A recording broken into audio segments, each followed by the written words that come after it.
आज मेरे पास है ना 12 टॉपिक है, जिस 12 पूरे टॉपिक है जिसके बारे में आपको पूरी तरह बताना कि कानूनी अधिकार क्या क्या है। सबसे पहले है सरफेसी एक्ट का, उसके हाँ बाद है वो लोक तो अदालत, तीसरा है वो- पोजेशन नोटिस, उसके बाद है जो प्री ये लिजिटेशन कोइंसिलेशन रहता है, उसके बाद है हम्म, सर ये जो फैमिली मेंबर है, फैमिली मेंबरों को परेशान करते हैं। उसके बाद 6 पे है डाटा हैकिंग, और 7 पे डाटा। है सर, हाँ, सेटलमेंट। उसके बाद है चेक बाउंस है जो ईसीएस का है, निगोशिएबल इंस्ट्रूमेंट एक्ट 138। और वन सर जो एडवोकेट अभी इशू कर रहे हैं नोटिस, लीगल नोटिस, बहुत सारे फेक नोटिस भी रहते हैं। और बिल्कुल। उसके बाद रहता है सर ये जो एनपीए से रिलेटेड गाइडलाइन और हरासमेंट से का। और फाइनली फिर एक, मतलब एक जंबो क्वेश्चन है, वो लास्ट लास्ट में बात करेंगे। सबसे पहले सर सरफेसी एक्ट के बारे में पूरा एक बार इनको बता दीजिए, क्योंकि सरफेसी एक्ट का जो मोस्टली जिन्होंने होम लोन ले रखा है ना, उनके पास ये नोटिस हाँ, आते हैं बात यहाँ से। वो एक होता है आपका कलेक्टर लोन, होता है होम लोन, होता है आपका बिजनेस लोन, होता है कि सिक्योरिटी डिपॉजिट होती है बैंक के साथ। उसमें क्या है, लास्ट ईयर पेंडेमिक में ये आपका सुप्रीम कोर्ट ने भी और इवन आरबीआई ने भी रिलैक्सेशन दिया था। ठीक है, जी आप 6 मंथ का जो रिलैक्सेशन था, उसके बाद वो एक जजमेंट थी, आई थिंक 2020 में सितंबर की थी, जिसमें सुप्रीम कोर्ट ने कहा था कि जब तक सुप्रीम कोर्ट का कोई भी फर्दर ऑर्डर पास नहीं होता, तब तक आप किसी का भी एनपीए नहीं करेंगे। जी जी। ठीक है सर। अब वो जो ऑर्डर था वो लिफ्ट हुआ है 23 मार्च 2021 को। अब इन्होंने किसको? बैंक ने क्या किया, 23 मतलब 23 मार्च को? हाँ 23 मार्च 2021 को वो लिफ्ट हुआ है आपका। जी। अब बैंक ने क्या किया, हमारे पास भी काफी केसेस है, बैंक ने ड्यूरिंग दिस पीरियड सितंबर टू आपका मार्च, बैंक ने आपका एनपीए करना स्टार्ट कर दिया। वो बिल्कुल हाँ। इलीगल है। ठीक है, आप उसके लिए सरफेसी एक्ट है, तो आप डीआरटी में जा सकते हैं। डीआरटी डेप्ट रिकवरी ट्रिब्यूनल है, उसमें आप एप्लीकेशन लगा सकते हैं। जो बैंक ने आपका एनपीए करा है, एनपीए के बाद आपके पास आता है डिमांड नोटिस, जी लीगल जी। डिमांड नोटिस बैंक भेजता है। उसके बाद अगर उसको फॉलो नहीं करते, उसको सीरियस नहीं लेते, उसके बाद बैंक भेजता है पजेशन नोटिस, कि वो आपकी अच्छा। प्रॉपर्टी की पोजीशन लेगा। और जी। उसके बाद फिर उनका लास्ट प्रोसीजर होता है बैंक का, कि वो ऑक्शन करता है। तो इन बिटवीन अगर आपके साथ ऐसा कुछ हुआ है 20 सितंबर 2020 से 23 मार्च 2021 तक, इन बिटवीन आपका कोई एनपीओ है, तो आप डीआरटी में एक एप्लीकेशन लगा सकते हैं कि जो उन्होंने एनपीए कह रहा है वो इलीगल है, इन्होंने फुलफिल जो सरफासी एक्ट की कंडीशन है फुलफिल नहीं करी है। नहीं सर, मेन बात यह है कि डीआरटी में जाने का प्रोसीजर क्या है, एक्चुअली पता ही नहीं है ना लोगों को कि क्या प्रोसीजर रहेगा डीआरटी में जाने के लिए। नहीं, डीआरटी में जाके ना सेक्शन 17 में एक एप्लीकेशन लगती है।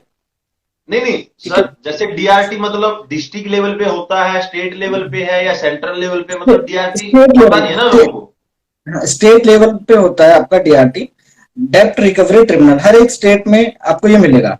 ठीक है, वहां पे एक सेक्शन 17 में एक एप्लीकेशन लगती है। जो भी बैंक ने इलीगल एक्शन लिया है, जैसे एनपीए, एनपी के अगेंस्ट, एनपीए नोटिस के अगेंस्ट जाना है। फिर आपको वो जाना है एनपीए के साथ साथ, किसी का क्या होता है, पजेशन नोटिस आ जाता है। पजेशन हाँ, नोटिस में भी पोजेशन आपको, नोटिस तो बहुत आते हैं सर। बिल्कुल बिल्कुल बिल्कुल बिल्कुल बिल्कुल, वो आप जा सकते हैं उसमें। बाकी जो जो लोन्स होते हैं जिसमें कलेक्टर सिक्योरिटी नहीं होती, पर्सनल लोन्स है, उसमें तो इस आप बैंक का क्या होता है, वो बैंक आपको नोटिस भेजेगा कि आपने ये अमाउंट पे नहीं किया, हमारा ईएमआई पे नहीं करी। ठीक है, उसके बाद बैंक कोर्ट जाएगा, वो पर्सनली आपको आगे हरास नहीं कर सकता। अगर किसी को हरास करता है, पुलिस कंप्लेंट कीजिए, ये आपके लीगल राइट्स है। आपको कोई आपको हरास नहीं कर सकते, और ना ही आपकी फैमिली नहीं नहीं मेंबर्स को सर, हरास कर सकते। मतलब बात यह है कि जैसे डीआरटी में जाएगा, तो डीआरटी में जी। जाने के लिए अगर किसी को सरफेसी नोटिस मिल गया या पोजेशन नोटिस मिल गया, अगर वो हम्म, डीआरटी में जाता है तो मतलब हम्म। स्टेप कहां से स्टार्ट करे, कहां से वो एप्लीकेशन क्या करे, कहां से लिखे, देखिए, ये सर पूरा डीआरटी, बताइए, तभी मजा आएगा लोगों को। आप देखिए, आपके पास नोटिस आता है, पहली बात तो आप उस नोटिस का रिप्लाई बनाइए, जो अच्छा। भी आपको लगता है। ठीक है, हाँ। आप एडवोकेट अफोर्ड कर सकते हैं तो वो भी ठीक है, नहीं तो आप पर्सनली भी जा सकते हैं, ऐसा कुछ नहीं है। आप नोटिस का रिप्लाई बनाइए। ठीक है, फिर एक पिटीशन बनाइए, एक एप्लीकेशन बनाइए, उसमें सारे कंटेंट्स लिखिए कि स्टार्टिंग में हमने लोन लिया, कब से ईएमआई बाउंस हो रही है। ठीक है, बैंक का कंडक्ट क्या रहा है। बैंक के बाद बैंक के कंडक्ट के बाद आपको ये डालना है कि आपका एनपीए हुआ है, ये नोटिस है, हम इस पर्टिकुलर नोटिस के अगेंस्ट आप यहाँ पे आए हैं। वो आपकी जी। हेयरिंग पे स्टार्ट हो जाएगी। हेयरिंग डीआरटी में रजिस्ट्रार्स बैठे हुए वो आपको कर लेंगे। दूसरा सर, एक लोक अदालत का आजकल बहुत ज्यादा वो चल रहा है कि लोक अदालत से नोटिस आते हैं कि भाई आपने इतना पर्सनल लोन है नहीं भरा है, लोक अदालत में आइए, उधर सेटलमेंट कीजिए। तो मतलब मेनली फंडा क्या रहता है लोक अदालत का? जाना जरूरी है, नहीं है? नहीं नहीं, देखिए क्या होता है, लोक अदालत मेनली जो बनाई गई थी वो आपके जितने भी छोटे मोटे डिस्प्यूट्स है उनको सॉल्व करने के लिए बनाई गई थी। जी। ठीक है, कि आगे फर्दर लिटिगेशंस ना चले। हाँ। ठीक है, मेनली ये सिविल सिविल लोक अदालत में सिविल डिस्प्यूट पहले जाते थे, अब तो 138 के मैटर्स भी बहुत जाते हैं, एक्सीडेंट मैटर भी जाते हैं, काफी मैटर्स जाते हैं। तो आपके पास लोक अदालत से एक लेटर आएगा कि आपका ये केस रजिस्टर्ड है और आपको आना है, आप सेटल करना चाहते हैं। नहीं, ये आप बाउंड नहीं है कि आपको लोक अदालत जाना ही है। ठीक है, अच्छा। ऐसा कुछ नहीं कि बाउंड है कि लोक अदालत जाना, लोक अदालत में आपको सेटल ही करना पड़ेगा, ऐसा नहीं। अगर आपको जी। रिजनेबल लगता है, आपको लगता है कि हाँ ये ठीक है, तो करिए, नहीं तो आप फर्दर चलिए, कोई प्रॉब्लम नहीं। दोस्तों, जितने लोग देख रहे हैं, बहुत सारे लोगों जिनको लोक अदालत का नोटिस आया है, मैंडेटरी नहीं है कि आपको फोर्स नहीं किया जा सकता जाने के लिए। वो डिपेंड करता है आपके, अगर आपको मामला सुलटाना है या फिर आप अगर आप फर्दर लीगल मतलब इंक्वायरीज है जो लीगल वो नहीं करना चाहते तो आप सेटलमेंट कर सकते हैं। सर, बिल्कुल। जो नेक्स्ट आता है पोजेशन नोटिस। पोजेशन हम्म। नोटिस सर कब दिया जाता है और कैसे हम आइडेंटिफाई करें कि जो पोजेशन नोटिस दिया गया है सही तरीके से दिया गया है? उसके बाद जब पोजेशन नोटिस मिल जाता है तो बैंक का क्या रहता है, मतलब किस तरह से वो उसको जो प्रॉपर्टी रहती है उसको आगे क्या बोलते हैं, नीलाम करते, ऑप्शन करते, क्या प्रोसीजर रहता है इसका? देखिए विक्रम जी, इसमें रहता ये है, पोजीशन नोटिस से पहले एक स्टेप होता है आपका एनपीए। जी। पहले आपके अकाउंट को एनपीए किया जाता है। एनपीए के लिए आप बताते भी रहते हैं कि 90 दिन का टाइम होता है, 90 दिन में आपको पेमेंट करनी होती है अपनी ईएमआई की। एनपीए करने के बाद फिर आपके पास आता है एक पोजीशन नोटिस। जी। ठीक है सर, उस पोजीशन नोटिस को फर्स्ट ऑफ ऑल तो आपको रिप्लाई देना होता है। सेकंड, आप डीआरटी में चैलेंज भी कर सकते हो उसमें कोई इलीगल कुछ हुआ है। हम्म। उसके बाद बैंक क्या करता है, वो आपकी प्रॉपर्टी की पोजीशन ले लेता है। दो तरीके की पोजीशन होती है, एक तो फिजिकल पोजीशन लेता है, एक होती है सिंबॉलिक पोजीशन होती है।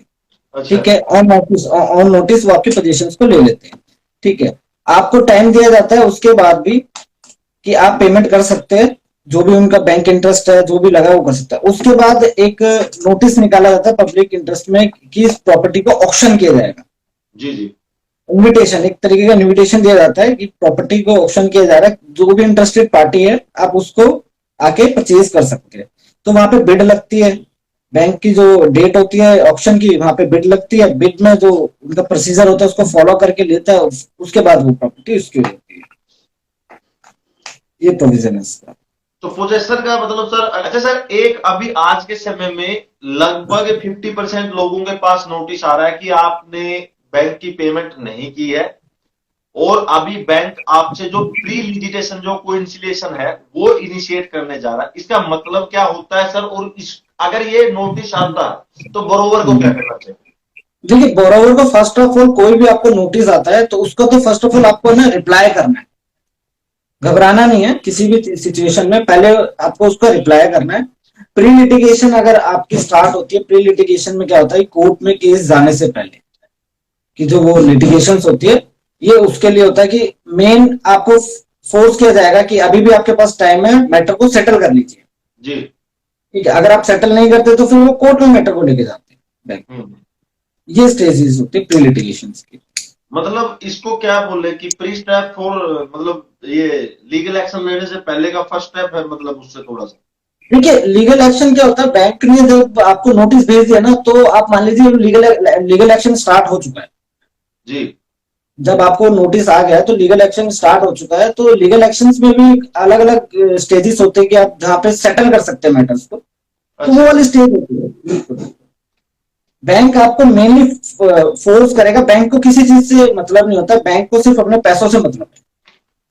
नहीं, मेन बात ये है ना सर कि 1,000 रुपए 2,000 रुपए के लोन के लिए भी प्री लिजिटेशन का एक्शन हो रहा है, तो फिर क्या कोर्ट में कोई मतलब है, मतलब कोई मैटर बनता है क्या उसके लिए कोर्ट में? नहीं, फर्दर क्या होता है, आप जाने के लिए तो कोर्ट में 1 रुपए के लिए भी जा सकते हैं, लेकिन ये जो 1000 2000 वाला होता है, ये तो 99% आपको फोर्स किया जाता है, पे करो खत्म करो। हाँ। अब आपको प्रेशराइज कर देंगे इतना हरास कर देंगे मेंटली, तो आप सोचेंगे यार 2,000 रुपए का लोन है, इनको दे के खत्म करो। ये जो डाटा हैकिंग का आजकल बहुत तगड़ा ड्रामा चल रहा है, अभी फिर लेटेस्ट नई नई चीजें आ गई, जैसे कोई आप एप्लीकेशन डाउनलोड करते हैं जो थर्ड पार्टी है, वो सबसे पहले आपसे परमिशन ले लेती है कि this application wants to permission your contact, messaging, your call, सब कुछ ले लेती है और उसके बाद उसको सेव कर लेती है। ये सभी करते हैं, चाहे कोई अच्छा बिल्कुल। बैंक हो चाहे कोई हो, लेकिन जो बैंक वाले हैं कम से कम वो तो फैमिली को कॉल नहीं करते, लेकिन जो नहीं ये लोन वाली एप्लीकेशन है इन्होंने तो तबाही मचा रखी है। नहीं तो नहीं, ये क्या, हाँ, बताइए बताइए। तो इसमें क्या करें इनका? अब शुरू में इसी टॉपिक पर हमारी बात हुई थी, लेकिन मैं जब इसको यूट्यूब पर अपलोड करूंगा तो फर्स्ट फर्स्ट पार्ट कट जाएगा, तो इसलिए मैं दोबारा इसको बोल रहा हूँ ताकि लोगों को समझ में आए। तो इसमें भी क्या करना चाहिए? ये तो ड्रामा तगड़ा कर रखा है इन्होंने। देखिए, पहली बात तो आप जितनी जल्दी हो सके साइबर क्राइम में कंप्लेंट कीजिए, ठीक है। साइबर क्राइम पे कंप्लेंट करने के बाद और टाइम टू टाइम उस पर नजर रखिए कि आपकी कंप्लेंट पे क्या एक्शन हो रहा है। जितने भी आपके प्रूफ्स इकट्ठे हो रहे हैं, जैसे आपके पास कॉल्स आ रही है, मैसेजेस करते हैं, एक्शन में क्या होता है, ये आईपी एड्रेस से फोन करते हैं आपको। अब हाँ। आईपी एड्रेस से फोन करेंगे तो उनका कॉल तो मिलता ही नहीं है, ठीक है। आप उन सारी जितनी भी हिस्ट्री आपके पास कलेक्ट हो सकती है वो लेके आप साइबर क्राइम वालों को दीजिए, ठीक है। सेकंड, आप सबसे पहले घबराइए मत। जो लास्ट टाइम 2020 में हुआ था, लोगों ने बहुत ज्यादा सुसाइड किया था, ठीक है। तो इतने छोटे से अमाउंट के लिए मैं तो कहता हूँ कोई घबराने वाली बात नहीं है, आप गलत नहीं हो, ठीक है। यू बिल्कुल। आर रेडी टू पे, बट उनका जो पैसे लेने का तरीका है इलीगल है। फर्स्ट ऑफ ऑल, वो जितनी मैक्सिमम कंपनीज है वो फ्रॉड है, हाँ, ये तो है, ये तो है। सारी फ्रॉड है, ठीक है। उनका कोई आपको कांटेक्ट नंबर नहीं मिलेगा, ना उनका कोई पर्टिकुलर एड्रेस मिलेगा, वो किस एनबीएफसी के साथ टाई अप में है वो भी नहीं मिलेगा, नहीं नहीं। ठीक है? कुछ नहीं मिलेगा, सिर्फ वो फोन कॉल्स आएगी।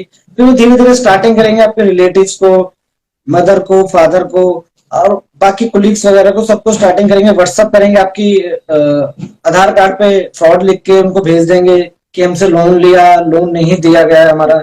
ऐसा कुछ नहीं है। आप पहले, सबसे पहले घबराइए मत। देखिए, जिंदगी बहुत बड़ी होती है और इन छोटी चीजों के लिए आप ऐसे कोई गलत स्टेप उठाए तो ये बहुत बड़ी गलती होगी आपकी।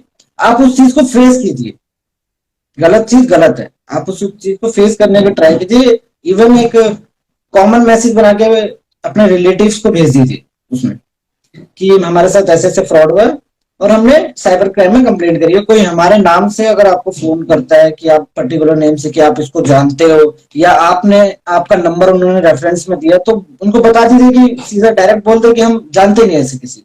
बिल्कुल। तो इससे जब आप ये वाला आंसर रखेंगे, बोलेंगे कि हम उनको जानते ही नहीं, उनके रिलेटिव, तो क्या होगा, वो धीरे धीरे धीरे धीरे वो फोर्स करना कम करेंगे। लेकिन ऐसा नहीं है वो बंद कर देंगे, ऐसा है नहीं, क्योंकि मेनली ये रिकवरी एजेंट्स होते हैं, ये कंपनी थर्ड पार्टी को हायर कर लेती है। उनका काम होता है सिर्फ कंपनी का पैसा निकलवा के देना। वो पता नहीं क्या क्या तरीके अपनाते हैं, गालियां देना, रिश्तेदारों को हाँ। गालियां देना, बहुत ज्यादा। और फोकस सबसे पहले करना है कि आपको कंप्लेंट करनी है साइबर सेल में, ठीक जी। है। बाकी इसमें हम भी सोचते हैं कुछ कुछ करने के लिए, पब्लिक इंटरेस्ट में जाए, किसी की हेल्प हो जाए, अच्छा सर, एक ठीक है। आर्बिट्रेशन का रहता है मोस्टली केसों में, जो क्रेडिट कार्ड रहता है इसमें आर्बिट्रेशन रहता है। आर्बिट्रेशन एंड क्या रहता है उसको, एक वो है। कॉन्सिलेशन है, हाँ। आर्बिट्रेशन कॉन्सिलेशन है। हाँ, तो उसमें आजकल हो क्या रहा है तगड़ा ड्रामा।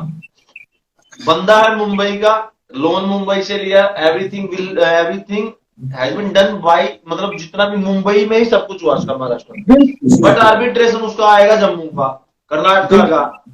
अब उसका 50,000 रुपए का लोन है, आर्बिट्रेशन के लिए उधर बुला रहे हैं, मतलब पहले ही कोरोना में वैसे ही टिकट नहीं मिल रही ट्रेन की, तो बोल रहे हैं कि आना पड़ेगा। तो उसमें क्या करे आर्बिट्रेशन में? ये तो देखिए फिर तगड़ा तगड़ा ड्रामा हो जाता है। देखिए, ये होता क्या है कि जब आप किसी कंपनी से, एनबीएफसी से, बैंक से लोन लेते हैं ना, वो आपसे ना डॉक्यूमेंट चेक कराते हैं, साइंस कराएंगे, ठीक है। अब हमारे इंडियन कल्चर में वो उस चीज को पढ़ते नहीं, हाँ, ये तो छोटे छोटे रहते हैं ठीक ना, है। दिक्कत ये रहती हाँ, और उसमें क्लियरली लिखा होता है कि आपने लोन अगर मुंबई में लिया है और हमारा उनका कोई बैंक, पर्टिकुलर बैंक अगर ब्रांच वहां पर है जम्मू में, तो अगर आप कल को डिफॉल्ट करते हैं तो हमारी जो आर्बिट्रेशन प्रोसीडिंग चलेगी वो जम्मू में चलेगी। उस पर आपने साइन किया हुआ बल्कि। है। अच्छा, मतलब आप ये कहना चाहते हैं कि जब हम लोन लेते हैं, लोन के अंदर, उसके अंदर टर्म एंड कंडीशन में जगह पहले ही डिसाइडेड रहती है क्या? पहले ही डिसाइडेड रहती है, पहले ही सर डिसाइड मैंने हो भी जाए। एक दो बार लोन लिया है, मैंने पढ़ा नहीं कभी, लेकिन मेरे को पता था करना कि पड़ेगा। आर्बिट्रेशन का ड्रामा होता है कुछ। नहीं, हमारे पास काफी एक दो तीन कंपनियां हैं जिनके हम पैनल पे हैं, तो उनका पर्टिकुलर इनका फॉर्मेट होता है। ठीक है, कुछ कंपनीज है बाहर चलती है दिल्ली से, तो उनका आर्बिट्रेशन दिल्ली में होती है। तो ऐसा होता है, जहाँ पे इनका हेड ऑफिस होता है या कोई पर्टिकुलर ब्रांच होती है, वो मेनली होता है उनके कन्वीनियंट के लिए, बैंक के कन्वीनियंट के लिए होता है आर्बिट्रेशन। सर बैंक का कन्वीनियंट इसमें से कहाँ से आ गया, एक बात बताओ ना, मुंबई में भी तो है ना इनकी ब्रांचेज, नोडल ऑफिसर तो इधर भी है। देखिए, उसमें भी एक फोर्स किया जाएगा ना आपको। अब आप हाँ खुद वही है, सोचिए। परेशान करने वाली बात है। बिल्कुल तो क्या बिल्कुल। करें फिर, आर्बिट्रेशन का नोटिस है तो क्या जाना जरूरी है क्या? जाना तो पड़ेगा, नहीं तो आपके अगेंस्ट हो जाएगा। ये छोटी चीजें नहीं होती। आर्बिट्रेशन का नोटिस आता है, वो एक आर्बिट्रेटर को अपॉइंट करते हैं, एज एन जज वो वर्क करते हैं। ठीक है, सारी प्रोसीडिंग जो कोर्ट में चलती है, सारी चीजें उस आर्बिट्रेटर के सामने होती है। फिर वो अपना जजमेंट पास करते हैं। तो आपको मैं ये सलाह नहीं दूंगा कि जाना जरूरी नहीं है इसमें। जाना नहीं आपके लिए लेकिन जरूरी है। सर ये चीजें जब सुप्रीम कोर्ट ऑनलाइन चल सकती है, हाई कोर्ट ऑनलाइन चल सकती है, तो आर्बिट्रेशन भी तो ऑनलाइन हो सकता है ना। बिल्कुल बिल्कुल हो सकता है, आजकल तो ऑनलाइन ही चल रही है हाँ तो फिर आर्बिट्रेशन। मतलब उनको कैसे बोले भाई कि भी हम फिजिकली उधर नहीं पहुंच सकते, वी आर मतलब complete the we are proceeding online, किसी भी फॉर्मेट है, जूम है वगैरह हाँ, वगैरह तो बहुत सारे। उसके लिए आप आर्बिट्रेटर जो अपॉइंट किए जाते हैं उनको अप्रोच कीजिए, लेटर लिखिए कि हम जो हमारी प्रोसीडिंग्स है वो फिजिकली नहीं चाहते। आप हम उस प्रोसीडिंग्स को थ्रू वीडियो कॉन्फ्रेंसिंग चाहते हैं, लेटर लिखिए। अच्छा सर। अगर कल को हाँ। कल को वो डिनाई करता है, तो उसके बाद आप उस बैंक कोर्ट में भी जा सकते हैं उस चीज के लिए कि हमें तो पर्टिकुलर आपकी ग्रीवेंसीज है कि भाई हम इतनी दूर नहीं रह सकते, टिकट्स नहीं होती है। ठीक है, जाने में प्रॉब्लम्स है, काम छोड़ना पड़ता है, तो कोर्ट में उस चीज के लिए फिर आप एप्लीकेशन लगा सकते हैं कि डायरेक्शन दी जाए कि ये थ्रू वीसी ही हमारी जितनी प्रोसीडिंग्स हो। अच्छा, दूसरा सर, जो अगर आर्बिट्रेटर ने कोई फैसला पास कर दिया तो क्या वो मानना कंपलसरी है?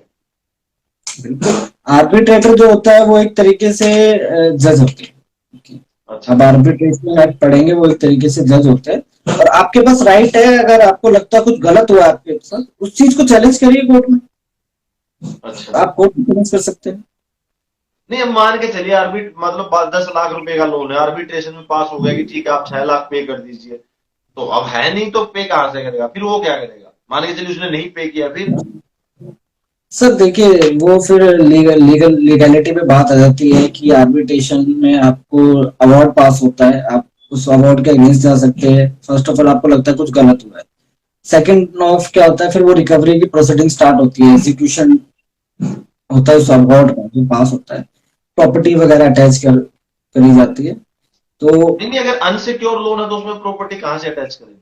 अनसिक्योर्ड में नहीं। तो बात अनसिक्योर की हो रही है। नहीं, अनसिक्योर्ड में प्रॉपर्टी अटैच ही नहीं हो सकती है। तो मतलब ये है कि अगर किसी को आर्बिट्रेशन का नोटिस आया है तो 100% उसको अटेंड करने की कोशिश कीजिए, ऑनलाइन हाँ, उसकी तो बिल्कुल मैटर बिल्कुल लीजिए, बट अटेंड जरूर कीजिए बिल्कुल आर्बिट्रेशन। बिल्कुल हाँ। नहीं तो बिल्कुल। आगे भाई साहब लीगल प्रोसीडिंग स्टार्ट हो जाएगी। एक सर सेटलमेंट का आजकल तक क्रेडिट कार्ड का तगड़ा लफड़ा चल रहा है कि भाई सेटल करवा लो, सेटल करवा लो। तो बट प्रॉब्लम यह होती है कि सर बंदा सेटलमेंट भी करवा लेता है, लेकिन वो सेटल लोन होने के बाद ना तो वो बहुत सारे बैंक हैं जो उनको एनओसी देते हैं, ना फिर लोन क्लोजर फॉर्म देते हैं, और क्या होता है कि सेटलमेंट भी हो जाता है 3-4 महीने बाद वो पुराने गड़े मुर्दे फिर उखाड़ के ले आते हैं कि भैया ये जी। देखो तुम्हारा तो लोन अभी भी बचा है। नहीं नहीं नहीं, देखिए, फर्स्ट ऑफ ऑल मैं विक्रम जी इसमें बताना चाहूंगा कि आप जब सेटल करते हैं तो ना वो आपके एक सिबिल स्कोर होता है, उस पर इफेक्ट पड़ता है, कम अमाउंट में सेटल करते हैं। सेकंड, इसमें होता है कि आप सेटल कीजिए थ्रू सब कुछ ऑनलाइन मोड रखिए। हम्म। पेमेंट करनी है आपको, थ्रू चेक करिए, थ्रू आरटीजीएस करिए, थ्रू एनईएफटी करिए, आप या यूपीआई वगैरह से पेमेंट्स करिए, उस चीज का प्रूफ रखिए। ठीक है। अच्छा। और जब आपका सेटल होता है तो वहां से आप बैंक से, जब आप पेमेंट करने वाले हैं, उस टाइम पे बैंक से लेटर लीजिए कि हमने ये सेटल कर चुके मैटर, और इसके बाद हमारा कोई भी पेंडेंसी आपके बरोबर के ऊपर नहीं है। ठीक हम्म। है। अगर उसके बाद भी आपको आपके पास मैसेज आते हैं, काफी लोगों के पास मैसेज आते हैं, काफी के पास नोटिस आ जाते हैं, कभी दोबारा फोन आने स्टार्ट हो जाते हैं कि आपका ऐसे ऐसे सेटल अमाउंट अभी भी पेंडिंग है, तो उसके लिए आप डायरेक्ट पुलिस स्टेशन में 420 की एफआईआर कराइए। 420 की? बिल्कुल 420 में एफआईआर कराइए, क्योंकि अगर वन टाइम अगर एक बार आपका सेटल हो चुका है, बैंक ने उसको एक्सेप्ट कर लिया है, हम्म। ठीक है, तो वो जी। दोबारा उस अमाउंट को रिकवर करने के लिए आपके पास नहीं आ सकते। तो सब कुछ मेनली है, आप उन चीजों को राइटिंग में लीजिए, राइटिंग में हाँ। जितना हो सके। हाँ, पेमेंट्स वगैरह सब कुछ थ्रू ऑनलाइन दीजिए। ये नहीं है कि आपका 1 लाख का अमाउंट आपने कैश दे दिया, तो ऐसा ये आप फिर फंसने वाली चीजें हो जाएगी। अब जहाँ मैक्सिमम ये लोग उन लोगों के साथ होता है जो लोग कैश यूज करते हैं। हाँ, सही बात हाँ, तो उस चीज को अवॉइड कीजिए, कैश मत दीजिए, सब ऑनलाइन रखिए। उनके पास भी प्रूफ होता है, बैंक्स के पास भी, और आपके पास भी प्रूफ रहेगा है। जी जी। फर्दर। जी। तो दोस्तों, अगर सेटलमेंट करवा रहे हो तो फाइनली ऑनलाइन ट्रांजैक्शन ही कीजिए, और उसके बाद अगर बैंक मनमानी कर रहा है तो you have to FIR by the section 420। Sir, next आता है चेक बाउंस का। चेक बाउंस है, ईसीएस बाउंस है, या जो एनईसीएच है, नेशनल ऑटोमेटेड क्लियरिंग हाउस, इसमें सर 138 की धारा चिपकाते हैं। बिल्कुल। तो इसमें क्या प्रोसेस रहता है सर, और फाइनली या लास्टली बरोबर का क्या हो सकता है? देखिए, अगर आपका चेक बाउंस का केस है, तो पहले क्या होता था कि आप नॉर्मल कोर्ट्स में आपके केसेस चलते थे 138 के। आपको नोटिस आता था, नोटिस के बाद आप उसको 145 के एप्लीकेशन लेके डिफेंड भी कर सकते हैं, ठीक है। आजकल क्या है, सुप्रीम कोर्ट की गाइडलाइन के अकॉर्डिंग काफी चीजें 138 में चेंज हो चुकी है। पहला तो गाइडलाइन में ये हुआ है, जो दिल्ली के मेन है, दिल्ली में एक डिजिटल कोर्स बना दी गई है सिर्फ 138 के केसेस के लिए। अच्छा। उसमें प्रोसेसर जो आपका है, मान लीजिए 6 से 8 महीने में वो केस आपका खत्म हो जाएगा। अच्छा। इतना फास्ट प्रोसीजर है, 6 से 8 महीने में वो केसेस खत्म हो जाते हैं। मेन होता है आपके ग्राउंड्स के ऊपर। देखिए 138 का क्या होता है, आज बहुत तरीके का 138 है, बैंक 138 करता है, ठीक है। कोई पर्टिकुलर फ्रेंडली लोन वाले 138 फाइल कर देते हैं।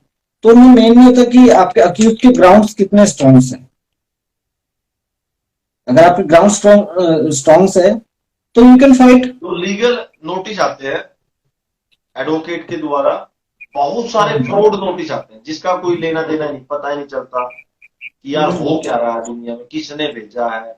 उसमें रहती है, धमकी रहती है कि या तो आप 5 दिन में लोन पेमेंट कर दीजिए, नहीं तो आपको जेल भेज देंगे डायरेक्टली। इस तरह के नोटिस आते हैं, तो मतलब क्या करना चाहिए तो फिर? देखिए, मैक्सिमम क्या करती है आजकल कंपनियां भी, एक तरीके का फ्रॉड करती है, बिना एडवोकेट के वो नोटिस भेज देती है एडवोकेट के नाम से।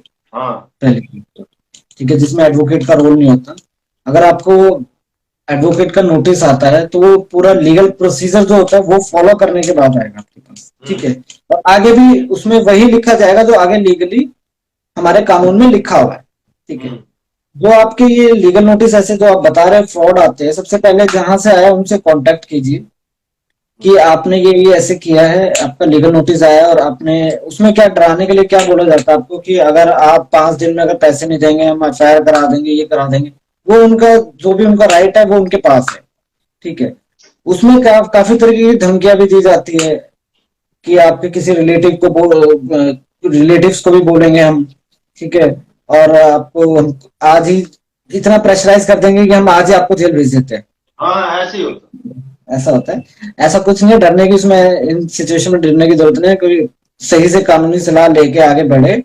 लीगल नोटिस कोई आता है उसका रिप्लाई कीजिए, ठीक है। किस कि आपका जो भी प्रोविजन में उन्होंने लीगल नोटिस भेजा है वो गलत है, ठीक है। ग्रीवेंसेस ये है, ये चीजें नहीं है, उस चीज का आप रिप्लाई कीजिए।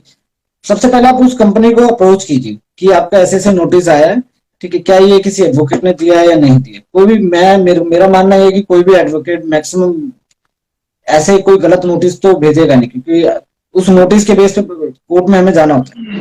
जी जी। तो उसमें गलत चीजें लिख नहीं सकते। तो बैंक कई कंपनियां ये सोच लेती है कि छोड़ो यार, हम ही भेज देते हैं। हाँ, ऐसे ही हो रहा है। तो ये चीज गलत है। अगर ऐसी चीज लगती है आपको, इस चीज के लिए आप पुलिस स्टेशन में अप्रोच कर सकते हैं, क्योंकि ये इलीगल है, ठीक है। किसी एडवोकेट के नाम पर नोटिस भेजना ये बहुत बड़ा जुर्म है, क्योंकि आप एक किसी क्वालिफाइड नहीं है, रजिस्टर्ड नहीं है, और उनके बिहाफ पे आप ऐसे लोन, आप किसी को नोटिस भेज रहे हैं, ये बहुत गलत है। देखिए, जो एनपीए का रहता है कि भाई आप 90 दिनों तक पेमेंट नहीं करते हैं तो फाइनली हम लोन को एनपीए कर देंगे, नॉन परफॉर्मिंग एसेट कर देंगे। तो मान के चलिए अभी आप बता रहे हो कि 23 मार्च 2021 को सुप्रीम कोर्ट ने वो ऑर्डर लिफ्ट किया था। लिफ्ट किया। ठीक है, तो 23 मार्च के बाद जून, जुलाई, अगस्त, 23 अगस्त के बाद बैंक चाहे तो उसको कर सकते हैं। बिल्कुल कर सकते हैं, बैंक आपके एनपीए कर सकते हैं, बिल्कुल। तो अगर मान के चलिए कि अगर किसी ने पहले ऐसे कर दिया है कि पहले ही उसको 23 मार्च से पहले ही बहुत सारे नोटिस तो क्या आते हैं कि आपका इतने दिन से चल रहा है, उसको कैलकुलेशन करते करते आते हैं, तो 23 मार्च से पहले ही उसको एनपीए में डाल के फिर नोटिस देते हैं। तो बिल्कुल बिल्कुल ऐसे हो चुका है, काफी लोगों के साथ हुआ है कि 23 मार्च से पहले ही लोगों के पास किसी का दिसंबर में, किसी का जनवरी में, किसी का फरवरी में एनपीए हो चुके हैं। उस चीज के लिए सबसे पहले आपको डीआरटी में अप्रोच करना है कि उनके जिन्होंने जो एनपीए करा है वो अगेंस्ट दी सुप्रीम कोर्ट की जजमेंट के अगेंस्ट है। ठीक है, तो वो नल एंड वॉइड डिक्लेयर करे। ठीक है, अगर वो नल एंड वॉइड डिक्लेयर हो जाता है तो बैंक आगे फर्दर दोबारा उस चीज को, प्रोसीजर को फॉलो करे। जी, हाँ, तो ये नहीं है कि आपको उन्होंने नोटिस एनपीए निकाल चुकी है बैंक, ठीक है, तो उसी पे फर्दर आगे चलेगी। आप सबसे पहले उस केस में आप डीआरटी में अप्रोच करिए। ठीक है। अच्छा सर, जितने ये व्हीकल लोन ले रखे हैं, किसी ने कार लोन लिया है, किसी ने बाइक लोन है, मतलब डिफरेंट टाइप के हैं, तो मोस्टली क्या हो रहा है, अगर वो पेमेंट नहीं कर रहे हैं तो मतलब गाड़ी को ऐसे ही उठा के ले जाते हैं, कहीं से भी जहां मतलब मिल गई उसको उठा के ले हाँ, जाते हैं। ये बहुत प्रोसीजर पुरानी क्या है practice. Actually, on ground procedure क्या है, पहले तो ये बताइए, देखिए और अगर इस तरह से देखिए होता तो करें क्या?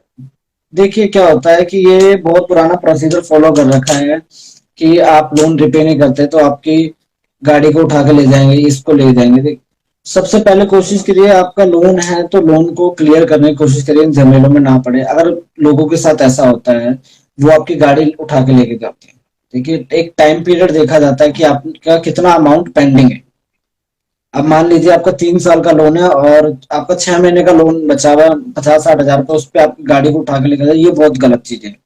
ठीक है, सबसे पहले आप पुलिस में अप्रोच कीजिए, उसके बाद आप बैंक को अप्रोच कीजिए। ठीक है, अगर वहां से आपको कोई सॉल्यूशन नहीं मिलता है तो आप सीधा डायरेक्टली कोर्ट में अप्रोच कीजिए कि जो बैंक ने प्रोसीजर फॉलो किया ये इलीगल है। ये चीजें करनी बहुत जरूरी है। ये बहुत पुरानी प्रैक्टिस चली आ रही है कि आप लोन रिपे नहीं करते, रिकवरी एजेंट आते हैं और आप वो उठा ले जाते हैं। बहुत पुरानी गलत, ये बहुत गलत प्रैक्टिस स्टार्ट है। इस पे किसी ने कभी ऑब्जेक्शन नहीं उठाया, लेकिन ये बहुत गलत चीज है। नहीं, तो क्या कंज्यूमर कोर्ट में केस करने से बात नहीं बनेगी क्या? देखिए, कंज्यूमर कोर्ट में आप केस करिए, कंज्यूमर कोर्ट्स में थोड़ा सा प्रोसीजर लंबा हो जाता है। जहां तक मैं आपको बताऊं, आपको कंज्यूमर अप्रोच कर सकते हैं। फर्स्टली आप कंज्यूमर में भी अप्रोच करिए, प्रोसीजर थोड़ा सा लंबा हो जाता है उसमें। नहीं, क्योंकि मान के चलिए कि जैसे अभी जो ये केस चल रहे हैं, मैं मोस्टली तो कंज्यूमर से रिलेटेड ही मेरे को लग रहे हैं, तो मैं सोच रहा बिल्कुल था या फिर कोई बिल्कुल। दूसरा कंज्यूमर, क्योंकि कंज्यूमर कोर्ट में सस्ता भी पड़ता है ना सर, मैं बात हाँ, ये कह रहा था। कंज्यूमर कोर्ट में कोई कोर्ट फीस का, इन चीजों का कोई वो नहीं होता, और आप खुद इंडिविजुअल रिप्रेजेंट कर सकते हैं। और हाँ, इवन मैं कंज्यूमर इसलिए कोर्ट, बहुत सारे लोगों को यही सलाह देता हूँ कि भाई अगर ऐसा हुआ तो आप कंज्यूमर कोर्ट चले जाओ। कंज्यूमर कोर्ट की ये बहुत अच्छी अच्छाई है कि वो आप इंडिविजुअल आप अप्रोच कर रहे हैं, वो आपको बहुत अच्छे से सुनेंगे।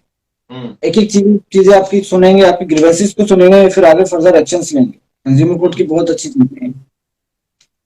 तो तो आप अगर ऐसा होता है तो कंज्यूमर कोर्ट जा सकते हैं, तो सारे बैंक ऐसा चेक नहीं लेते हैं, पर ये अप्रूव पर्सनल लोन आ जाता है, चेक बिना चेक दे देते हैं। पहले था चेक का सिस्टम, अब बहुत कम हो गया वो। उस सेक्शन को आप हटा ही दो, 138 बैंक इनिशिएट नहीं करे, उसको साइड करते हैं, फिर मतलब क्या फिर हो सकता है 138 हाँ, को आपके साइड करते हैं? हाँ, आपके ऊपर क्रिमिनल कंप्लेंट हो सकती है, फ्रॉड, देखिए चीटिंग में आ जाता है। नहीं, वो तो फिर आप 420 की बात कर रहे हो ना? जी जी जी जी। आप 420 चीटिंग में आ मतलब जाता तब है। आएगा ना जब उसके पास सोर्स ऑफ इनकम ही नहीं है, मान के चलो उसने सब कुछ दिखा दिया कि मेरे पास है ही नहीं, जॉब लॉस है, सब देखिए, कुछ, तो उसको फिर सोर्स ऑफ देखिए मैं आपको बताता हूँ, सोर्स ऑफ इनकम कोर्ट में नहीं चलती है। सोर्स ऑफ इनकम है या नहीं है, documents, first of all documents. आपके अगेंस्ट चीटिंग का केस बन सकता है, 100% नहीं। बन सकता है। सर एक बात बताओ, मैंने एक लोन लिया है सैलरी पे, सैलरी मतलब मान के चले मैंने सैलरी स्लिप दी 3 महीने की, मैंने लोन ले लिया, बैंक बिल्कुल, ने क्या देख के लोन दिया? मेरी सैलरी देख के लोन दिया। कल सैलरी मान के चलिए मेरी जॉब टूट जाती है, पैसे नहीं है, तो मैं 420 कहाँ कर रहा हूँ? मैं तो सीधा सीधा मेरी जॉब लॉस होगी, नहीं है अभी जॉब। देखिए क्या होता है कि आप 420 को अगर आप अच्छे से पढ़ेंगे 420 में, और अगर उस टाइम पर बैंक का एग्रीमेंट पढ़ेंगे, देखो यहाँ पे भी बातें आ रही है एग्रीमेंट पे, उस एग्रीमेंट में बैंक के फेवर में इतनी चीजें लिखी होती है जिसमें आपके ऊपर 420 लगनी ही लगनी है। अच्छा। नहीं नहीं, अगर जब आप ऐसे तरीके के लोन लेते हैं तो किसी भी तरीके के लोन लेते हैं, आप पहले आप जो एग्रीमेंट दिया है ना उस चीज को पढ़िए, क्योंकि उसमें छोटे छोटे वर्ड्स में ऐसी ऐसी चीजें लिखी होती है। अगर आप खुद सोचिए, बैंक खुद इतना पागल तो है नहीं कि अनसिक्योर्ड लोन है फर्स्ट ऑफ ऑल, वो लोन दे दिया किसी को, अब वो रिकवर करने के मेथड को भी तो देखेगा। तो वो चीजें वो अपने एग्रीमेंट में खुद को कवर करके चलते हैं, अनसिक्योर्ड लोन में भी। तो लेकिन ये इतने सारे बड़े बड़े लोग खाए बैठे हैं, इन पे तो नहीं लग रहा 420 का, वो तो आराम से बैठे हैं, उनका तो कुछ हो नहीं रहा है। सर उनकी प्रोसीडिंग चल रही है, उनकी भी धीरे धीरे उनके भी निकल रहे हैं, ऑप्शन की जा रही है प्रॉपर्टियां, तो वो चीजें। अच्छा, फाइनली सर एक ही वर्ड में हम इस वीडियो को एंड करेंगे। अगर लोन ले लिया है और हमारे पास पैसे नहीं है, और लगता है कि अब मैं पैसे नहीं दे पा रहा हूं और भविष्य में भी मेरे पास नहीं पैसे हैं, एक वर्ड में बैंक वाले फाइनली क्या कर सकते हैं अगर मैं एक लोन पेमेंट नहीं करता हूं, चाहे वो 1 रुपए का हो या 1 करोड़ का हो? फाइनलाइज देखिए मैक्सिमम होता है।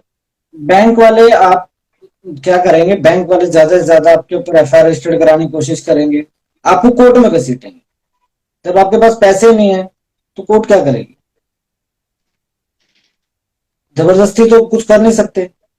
तो थोड़ी सी आपको प्रॉब्लम्स फेस करनी पड़ेगी, काफी कॉन्सिक्वेंसेज चीज के लिए फेस करनी पड़ेगी। अब तो बात ही खत्म हो गई, जब पैसे ही नहीं है तो बात ही खत्म हो गई, भाई पैसे नहीं है जो कर सकते हो कर लीजिए। हाँ, तो इतना कोई ऐसा नहीं है लोग इतने बड़े बड़े वो करके हो, ऐसा कुछ नहीं है। ट्राई कीजिए, क्योंकि अगर एक हो टर्म सकता भी है रहती तो। है ना सर, एक लोन राइट ऑफ की एक टर्म मैंने कहीं पढ़ी है, छोटी सी है, लोन राइट ऑफ, कई जगह देखा राइट ऑफ बहुत हुए हैं अभी। पीछे इसका एक कंपनी थी, 1600 करोड़ रुपए उसके राइट ऑफ हुए हैं, तो उधर से हमने पढ़ा। तो ये भी एक छोटी सी टर्म है, तो बैंक वाले कर देते हैं। तो बहुत सारे लोगों का एक्चुअली डाउट था कि भाई जेल भेज देंगे, क्योंकि डायरेक्टली तो वो यही इंपैक्टेड कर रहे हैं पर्सनों की, जेल भेज देंगे, जेल भेज देगा। कॉमन मैन को जेल से इतना डर लगता है क्योंकि वो क्रिमिनल तो है नहीं, कि उनका डेली का काम धंधा तो है नहीं, बस जेल से आ जा रहे हैं। देखिए क्या होता है, किसी के बोलने से जेल नहीं भेजा जाता। कानून में जो चीजें लिखी है वो सारे प्रोसीजर को फॉलो किया जा सकता है। ऐसे बहुत आपको नोटिस आएंगे कि आप 5 दिन में पैसे नहीं देंगे तो छठे दिन आपके पास घर पे लाल बत्ती वाली गाड़ी आएगी और आपको आपके नियर बाय पुलिस स्टेशन वाले आपको उठा के ले जाएंगे। ऐसा कुछ नहीं है, ये हाँ, सारा एक आपको फोर्स किया जाता है कि आपसे पैसा निकलवा लिया जाए। तो इन चीजों से डरिए मत, फेस कीजिए। जितना आप डरेंगे वो आपको डराएंगे, और एक दिन आप डर के मारे या तो कोई गलत स्टेप लेंगे या फिर आप कोशिश करेंगे कहीं दूसरी जगह से इनको पैसे लेके इनको दे दिए जाए। तो इन ऐसे ही चीजों को होता फेस कीजिए, सबसे फर्स्ट है कि फेस करना सीखिए। कोई भी गलत डिसीजन मत लीजिए अपनी लाइफ के साथ या किसी भी चीज के साथ, कोई गलत डिसीजन मत लीजिए, अच्छे से सलाह लीजिए सारे लोगों से, तब कोई डिसीजन लीजिए। तो दोस्तों फाइनली हम बात कर रहे थे एडवोकेट संदीप बावलिया जी से। ये अभी 30 हजारी कोर्ट में एडवोकेट है, और मेरे हिसाब से मैंने हर डाउट आपके इधर क्लियर करने की कोशिश की है कि कैसे कैसे इनका पूरा प्रोसीजर होता है, क्या क्या रहता है। फिर भी अगर आपका कोई कमेंट रहेगा तो मैं लगभग 1 डेढ़ घंटे बाद इस वीडियो को यूट्यूब के ऊपर अपलोड कर दूंगा। आप अपने पूरे डाउट क्लियर कर लीजिएगा। और आपसे रिक्वेस्ट है दोस्तों, बहुत मेहनत करके, बहुत टाइम निकाल के एडवोकेट साहब आए थे, ऐसे कोई भी नहीं आता है, लेकिन ये पर्सनली आए, इनका मतलब दिल से धन्यवाद। और वीडियो को जरूर शेयर कीजिएगा, जहां भी आपके प्लेटफॉर्म है, नेटवर्क है, उधर इस वीडियो को जरूर शेयर कीजिएगा। तो दोस्तों फिर मिलेंगे नेक्स्ट वीडियो में, तब तक के लिए दोस्तों जय हिंद, वंदे मातरम।